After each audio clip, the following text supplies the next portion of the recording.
Say, man, Ray Daniels did an interview with the Danza Project recently. And yes, the topic of conversation was about Drake, the Kendrick Lamar beef, and the ongoing lawsuit between Drake and UMG. Now, if you're not familiar with who Ray Daniels is, Ray Daniels has been around in the music industry for quite a while. So he's not just a nobody. He is somebody. Ray Daniels has been an executive in the music business at a major label. I think he was executive of A&R at Epic at one point for a period of time.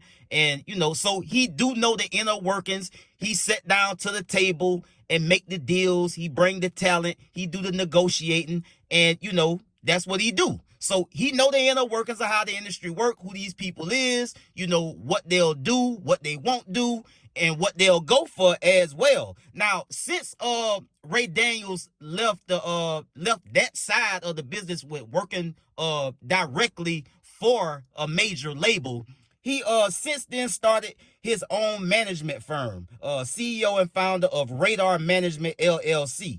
Ray Daniels is a leader in the new school of entertainment executives, an embodiment of music business industry newfound culture. As CEO of his own conglomerate, Radar, Daniels is undeniably one of the most accomplished executives in today's business of music. Driven by his passion of music and those who create it, Daniels has created a reputation for strategic excellence since his company's inception in 2005. Now, so I said that to kind of put into context who Ray Daniels is and the fact that he knows the music business and the music industry. You dig what I'm saying? Ray Daniels has also worked with a lot of well-known artists. You dig what I'm saying? I mean, hell, if you name them, he probably done worked with them or worked for them, helping to negotiate a deal or helping them get some money here or there somewhere, because he been a mover and shaker for a while. So Radar Management LLC is responsible for some of the industry's biggest chart-topping hits for artists such as Lizzo, Beyonce, Ciara, Rihanna, Usher, Future, Miley Cyrus, Adam Levine, Chloe Bailey, Lotto, Sweetie, and many more. So outside of his formal titles, Daniel juggles hats as much requested A&R music consultant and broker known for negotiating some of the biggest publishing and artist deals signed over the last 5 years, including YouTube sensation NLE Chopper. So again, he's not just nobody. So I think his perspective and his opinion really do matter in terms of Drake and, the beef between him and Kendrick Lamar and how detrimental it could be for him going against the machine that is Universal. So let's get to the content. It's like, bro, take it like a man. Take it like a man. You lost, that's it. And you started it. You started it all, and you was poking there. Well, yo, he's posting Anthony. Where your man at? Where your man at? That nigga came and you flew the like fuck away, and then you flew away, and you was like, you fly real far. You're like, that shit'll be over a week from now. I'll be back. I'll be back a week from now. Time moves that shit. Then they announced you doing a Super Bowl. What? This nigga's bro. Listen, he understands business because nobody has benefited from it more than him. And when you understand business, you lose some, you win some. That's business. But they've allowed him to be the nigga when he's with us, but the Jew when he's with them, and they've allowed him to grow. And now he ain't never took a loss. He's been spoiled his whole life, and now he's taking a loss on the middle of the street. Dog, what's happening to Drake is nothing compared to what happened to Ye. When nothing. You had Banks saying sentiments. You literally had Banks saying, we don't want your 150 million cash. What? Yeah. Like you had the whole world. You know who you gotta be for them to be like. What did Ye do? He came back with music harder, and that's why Ye is great. Drake, you are too great to sue. What if he wins? He's not. How the fuck? Do you think that somebody like him will take that much of a risk if he didn't think that there was some sort of a victory coming? When you're emotional, hey, bro, before a great man dies, his ego goes first. Dog. No, and let's be clear. As big as Drake is, Drake is Taylor Swift more than he's Kendrick Lamar. Yeah, but guess who's bigger than Drake, if you want to be honest? Puff Daddy. And guess who was bigger than Puff Daddy? Yeah, but Puff Daddy isn't Jewish. Guess who's bigger than Puff Daddy? Michael Jackson. But Michael Jackson ain't Jewish. My point is this. They took them all down. That's my point. My point is that nobody is bigger than the sun and the moon, bro. Nobody is. And we've allowed you to believe that to the point where you just took a little ass whipping from K-Dot. And now you're like, you're mad at everybody. Like every time I was watching LeBron at the game, Mustard. I was like, Drake's not gonna take me no more.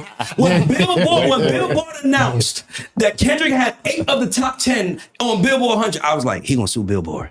Why y'all putting that man? Why y'all putting that man bitching out the street that he bigger than me, bro? You've been bigger than everybody, right. My nigga. You came in with Wayne and shit on that nigga.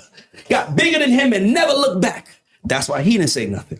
Got big as fucking left Cash Money. That's why they didn't say nothing. You fucked your nigga. You was fucking niggas' baby mamas. That's why they didn't say nothing. You was doing all this shady shit behind people's back, and niggas start finally caught up, and they did, and you didn't say nothing. And guess what? They was smart. We can't argue with you because they're gonna say it's beat him. Drake fucked my bitch. So what? Be bigger than him. Fuck his bitch. Beat him. What you gonna tell him? So guess what the niggas did? Who can beat this nigga? You know that's what they did. This nigga did it. He was like taking the ring, man. It's like you mad at DeMar DeRozan, my nigga. You know how much DeMar DeRozan has done for the Raptors? Yeah. now you're so big in Toronto that we can't even like a nigga that helped us all these years because you matter that much. Sit your ass down. I don't blame Puff for smacking this shit out of you. Let me tell you something. Everybody, and this is no disrespect, everybody has to be humbled in life. We all have hard days. How you handle it tells me everything about who you are as a man. And to me, it's like, bro, sometimes you need that. Because what he did to Puff was fucked up. Like, that was dirty. With the track, I tell you a track to write for me, you don't call me back, and you take the track, put it on yourself. And you think, who gonna touch me? Puff said, I'm gonna way outside the club, nigga. Puff said, I dare one of your security guards to touch me, nigga. So now it's me and you, and you get slapped. So my thing is this, is that, and it can happen to anyone. So my thing is this, is that you thought you were bigger, and you're not, because none of us are. You ain't God, my nigga. You took the loss, nigga. Take it like a man, nigga. Jay-Z, that's like Jay-Z suing Nas, Nas suing Jay-Z because he said he fucked his baby mama. Like, never. Right? Like, what are we talking about, my nigga? This is man shit. This is war. You was in a war that you started and you took a L, nigga. Yeah. But guess what? That's what's cool about it. Guess what? Nah, that's whack. That's what's whack about it. I think so. Because he the nigga who? Because he name a nigga that got $500 million from a record label. Nigga, you can't even name a nigga that got $250 million from a record label. You got $500 million from the niggas and you, dog, you spoiled. By the way, if that was my friend, I'll say the same thing I'm saying to him now. Because that's what friends do. Right. Friends tell you what you need to hear, not what you want to hear. You spoiled, bro. You too good. You're too good, my nigga. That's my only issue with LeBron. You're too good to chase strings. Are you chasing? You're too. God gave you something that if he gave me, or if he gave some, bro, you too good. That's not a diss. To chase. Right. Sit still. Kings don't run behind motherfuckers. Kings stand still. Now, if y'all want to hear the rest of that in full, don't walk. Run on over to the Danza Project on YouTube, man, and he got that up for y'all, man. And, you know, to get a better context or hear the full version of what he really had to say overall about all of these topics. Now, he did touch on a lot in what I just shared with y'all on this channel. So, again, the Kendrick Lamar and Drake thing, it's the perspective that he had, that Ray Daniels had, is the perspective that I had the whole time and do have as well, because it's about the music, bro. That's it.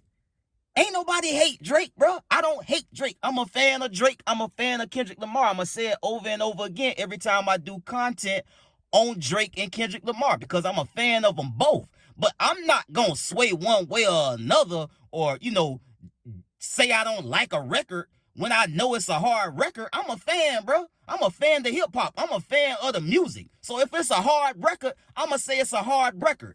If the other record ain't that hard. I'ma say it ain't that hard. It's just that simple, bro. And it ain't hard to be honest about that. Some folks want to get in their feelings and get all emotional, and they so hard body Drake. They want to say fuck Kendrick. Nah, bro.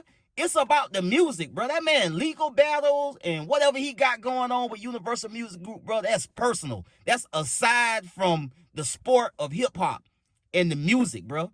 Like that's something far more serious that do deserve and require attention. That's why he got a well-paid legal team, I'm sure, that's taking care of all that. But what Ray Daniels was trying to point out is, like, Drake done benefited from a lot in this music industry. You heard him touch on, Drake want to be black. When he with us, he want to be Jewish and, kind of play more to his white side when he dealing with the labels. But they gonna put you over their knee and spank your ass when you trying to bite the hand that feeds you, nigga. You dig what I'm saying? And, you also heard Ray Daniels talk about, the ungodly amounts of money that Drake was able to acquire from Universal because he been that good for so long. He's such a huge entity and such a huge cash cow for the overall conglomerate and the overall corporation of Universal that they gonna bring that bag like that. When you got somebody that dominated and been at the top all by his lonesome for the last 15 years, you got to bring the bag to somebody like that, because everybody else is beneath him. Everybody else has been beneath him for so long, and it just is what it is. I ain't gonna never discredit Drake and what he's been able to do and accomplish in his career. That ain't what this about. This is about Drake getting arrogant enough and cocky enough to go after somebody he knew was a threat before he did it. And Kendrick rolled out of bed, came outside, built their ass, and then he hauled ass and focused all his attention on the lawsuit and just left us over here and just left the stove burning. Just left it on and walked off. Now the whole house done burned down, and he mad at everybody else because ain't nobody called the fire department, bro. And ain't nobody, crunk up the water hose and went over there and tried to spray it down. It was smoking when you left and got on the jet and hauled ass and left it behind. And you mad at us because we ain't put the fire out? The only person that can put the fire out between Drake and Kendrick Lamar is Drake with better music, better records. You dig what I'm saying?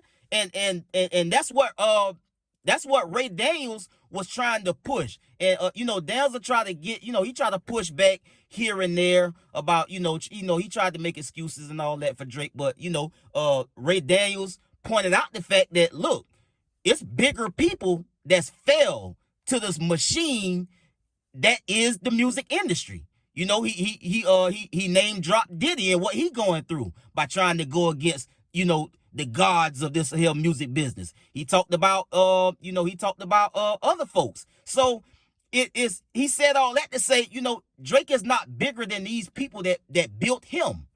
You dig what I'm saying? Like he just not. And at the end of the day, they will show you not bigger than them. And so I thought that was a good perspective and a good opinion from Ray Daniels. He know what's going on behind the scenes. He do these deals. He set to these tables. He negotiate with these people, and he know what's up. So he ain't just somebody on the outside looking in. He on the inside looking out and giving that type of perspective based on what he know about the music industry. So I get at y'all in the next, and y'all be smooth. I'm out.